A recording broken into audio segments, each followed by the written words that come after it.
Hello, my name is Carmen Fromont, and this is going to be a talk about the Wesak 2021. This presentation is done for all One Era Summerhill Pyramid, where I had the pleasure of giving a talk back for the Wesak in 2019 in the pyramid in person. Today we're doing this online due to the pandemic, and I also joined with my friends in Mount Shasta, where they had invited me to also give a talk last year for the Wesak. But due to the current epidemic condition, we're doing things online these days. I'm also the coordinator and one of the authors of the Aquarian team. This was our first book, our second book, and now our third book is just being released. So today, talking about the Wesak, I would like first to make a little difference between the full moon of May, which is the time where the people celebrate the birth, the illumination, and the death of Buddha. But there's also another aspect to the Wesak, which is the initiate aspect. In this aspect, we're going to cover when the sun is in Taurus. And this is particularly important because Taurus marks the pinnacle of the spiritual year, because it's when the spiritual hierarchy meet on earth. It's also when all the great initiates meet to help humankind receive a shower of blessings. Taurus is the most fertile time of the year. And as a rare occurrence, this year, the sun is in Taurus on the 26th of April. In Kelowna, it'll be 8:26 in the evening. So on the east coast of Canada, United States, it will be at 11:26. So what happens at this particular time of the year is that initiates use the forces of nature to enhance their spiritual work, because the forces of nature are also synchronized with the forces of the cosmos, since the earth is not separate from the cosmos. And everything in nature is interconnected. Nothing happens by chance. So what particularly happens when the sun is in Taurus, if we look at from the point of view of the forces of nature, is that we have a graphic here that shows at 75 latitude and 35 longitude, where there's a very special event that takes place with the eels of the earth, who have traveled for the past 6 months into the Sargasso Sea.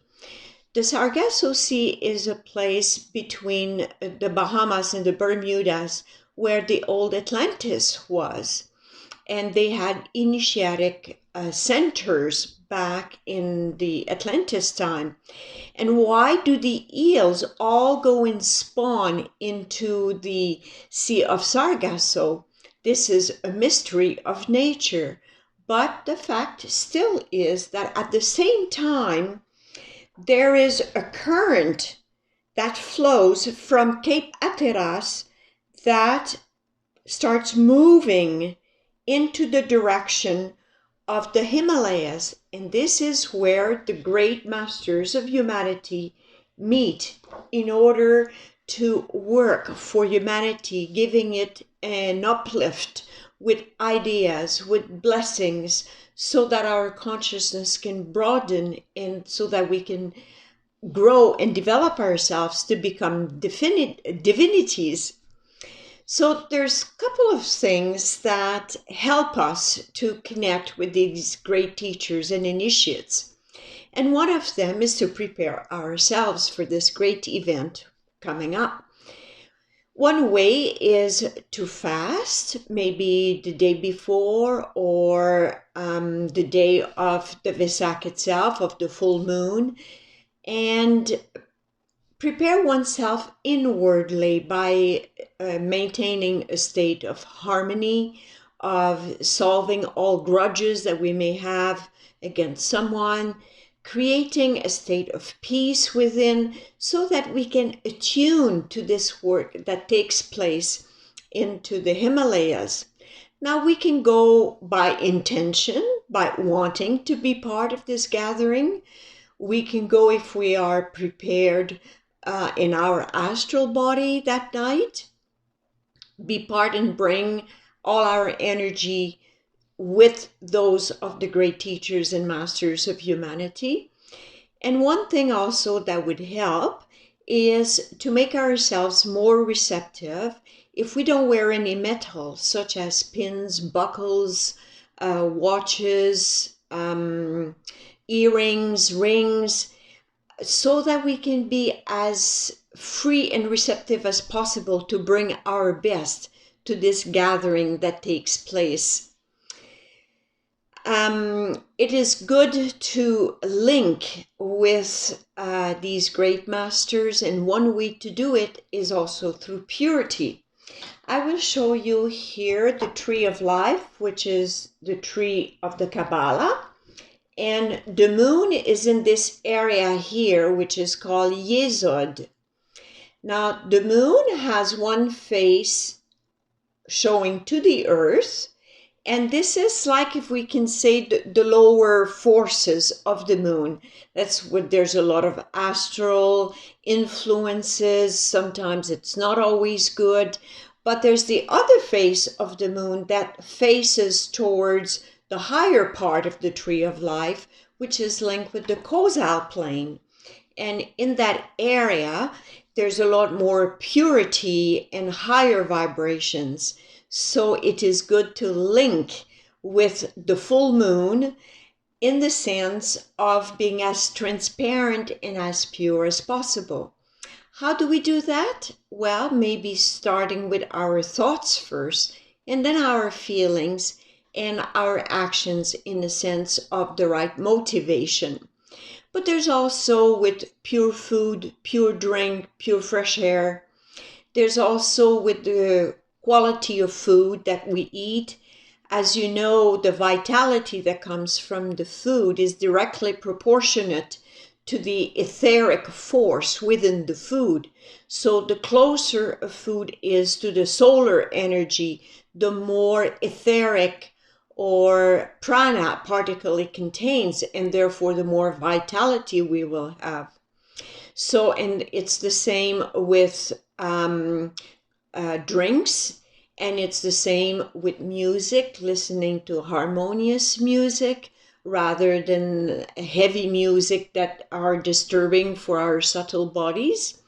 And also with colors that are harmonious and that reflect the 7 colors of the prism, for example. And when we talk about purity as well, it's also purity with our 5 senses. So we have the taste, the hearing, the sight, the touching. So if we consider that purity is like the prism, the clearer the prism is, the more the true colors are shining through.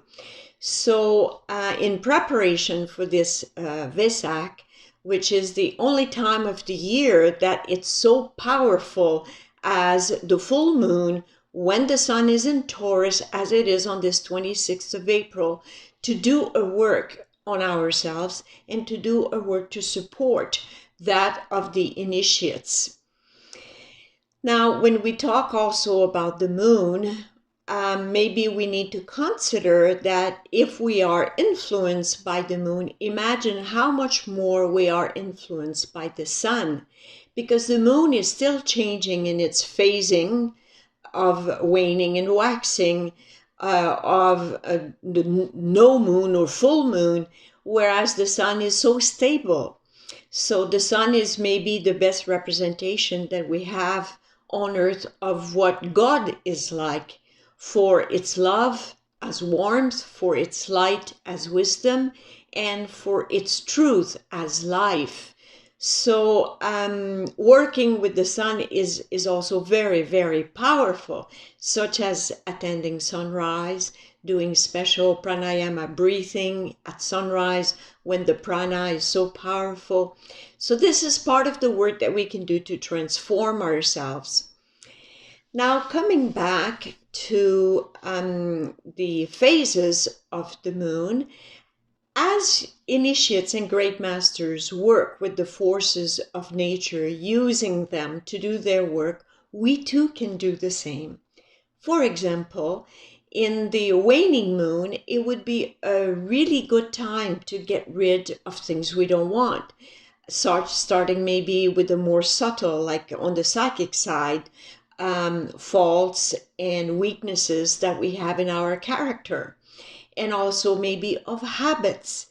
So we can go out in the evening and raise our hands and link with the forces of the moon and say, as the moon is waning, I am also waning that and that habit of mine. You can also use it for an illness, waning that illness so that it disappears with the movement of the moon.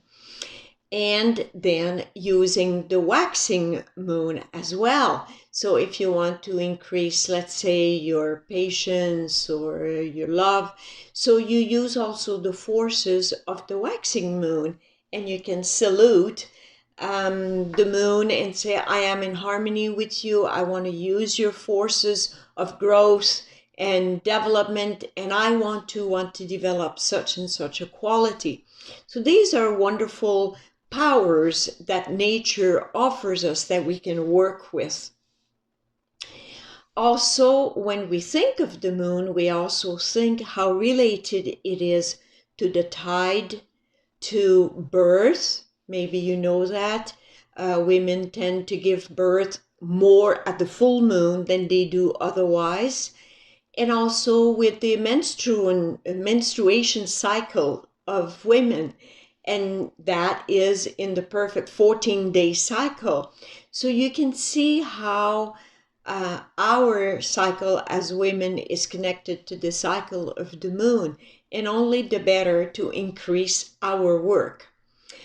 On the emotional side, we also know that the full moon brings an intensity, so we cannot deny the strength that these forces of nature have upon us, and using them, such as saying, as this moon is full, may humanity be full of love and brotherly love, and full of light, of the light of the wisdom. So by using these forces of nature, we are in the same current that masters and initiates work with. So I would also like to take you into meditation, which is called the laser meditation. It's called laser because of the acronym of laser, light amplification by stimulated emission of radiation. And if the laser is applicable with so many methods at the moment, whether it's medical or technical, it is very powerful. We know that now. But the initiates have been using the power of stimulated emission of radiations for a very long time. And that's when they synchronize on one single theme. And for tonight, our theme will be the light. That's why we call it the laser meditation, because if we all focus on the light together for a few minutes, we will create such a beam of light which can be used by the great initiates, the great masters of humanity, whatever their names are, so that we can uplift mankind, human beings, through the expansion of consciousness. And here I open a little parenthesis about the two types of light. I gave a special lecture at the Edgar Cayce Association for Research and Enlightenment, where I explained that there are two types of light. There's the light that was created the first day, let there be light, but it's only on the fourth day that the actual light that allowed to see the difference between night and day, such as the higher light of the sun and the lower light of the moon and the stars, What is meant by this kind of light of the first day is the light in which we move, we have our existence. Nothing exists outside of this light. And in Bulgarian, they have a different term for this kind of light, which is called videlina, whereas the light of the fourth day is called svetlina. And whether it's in French, la lumière, or in Spanish, la luz, or in English, the light, there's only one word to describe the two types of light. The most powerful light, the creative light, is the light of the consciousness. It's the light in which we move and have our existence. And this is the invisible light. But to concentrate on something invisible is rather abstract. So I invite you for this particular laser meditation to maybe concentrate on the sun, because that light we can easily imagine. So we will concentrate on this light for a few minutes, and we will project this light that we will imbue ourselves in towards the Himalayas, towards the great masters, and ask the great masters to use our energy, our light, to support their work, which is to uplift all human beings on earth. And only God knows how much uplifting we need in this present time of pandemic. So when you go to bed at night, you can also fall asleep thinking of the light, and this will ease your travel to the Himalayas, where maybe you will be so blessed to be there in your astral body, and if not, in your intention, in your feelings. So please join me for a few minutes of meditation on the light.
Of course, if we were in the pyramid presently, we would stretch our meditation for much longer.